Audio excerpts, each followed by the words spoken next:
L'annonce aurait mérité une plus grande médiatisation encore, mais elle a de quoi clouer le bec à tous ceux qui s'époumonnent à critiquer l'hydrogène. Il y a eu cet été une campagne d'une violence inouïe avec par exemple une coalition de pseudo-scientifiques attaquant Toyota pour son sponsoring des JO et la présence de Mirai dans la flotte officielle.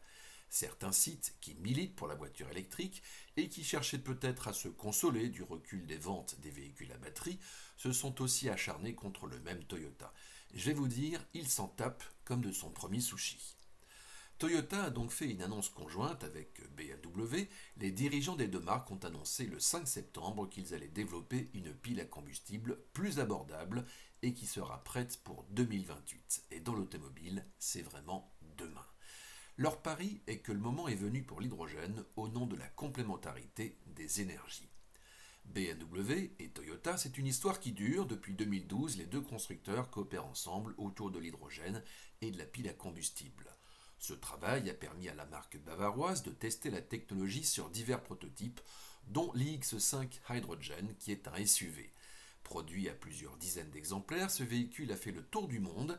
Il est considéré comme un démonstrateur, mais c'est pourtant un modèle déjà très abouti pour un prototype. Il ne manquait plus grand-chose pour passer à l'étape d'après, qui est justement la production en série. Pour cela, BMW et Toyota vont développer ensemble une nouvelle génération de piles à combustible, une pile plus compacte, plus performante, mais surtout moins chère. L'objectif est de pouvoir l'intégrer au sein de la gamme BMW, en complément de l'électrique à batterie, de l'hybride et du moteur à combustion sur des modèles existants. On imagine une version à hydrogène du X5, mais il pourrait y avoir d'autres modèles à terme. Chez Toyota, la nouvelle pile pourrait bien sûr se destiner à la prochaine Mirai. À ce jour, le constructeur japonais a déjà sorti 2 générations.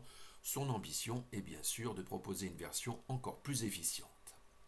Et ce n'est pas tout, on sait que la marque japonaise s'intéresse aux véhicules plus lourds, comme le pick-up sur la base du Hilux. La chaîne de propulsion hydrogène a sa place sur ce type de véhicule où la batterie ne serait sans doute pas assez performante. L'autre volet de l'alliance concerne la promotion des stations de recharge. BMW et Toyota ont intérêt à ce que ces stations se développent. Certes, il y a une directive AFIR qui prévoit un certain nombre de stations en Europe le long des corridors.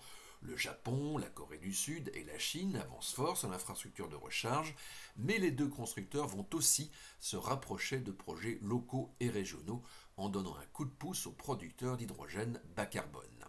Parmi eux, il y a des Français. Life, qui fait déjà de l'hydrogène vert en Vendée et dans d'autres sites en France, avait d'ailleurs accueilli BMW lors de sa tournée avec le X5 à hydrogène, et le Sartois Keros, qui veut faire de l'hydrogène par gazéification du chanvre, se félicite aussi d'une telle annonce. C'est le signal qu'attendait la filière, un signal qui montre que, contrairement à une idée bien ancrée, l'hydrogène a bien sa place dans l'automobile.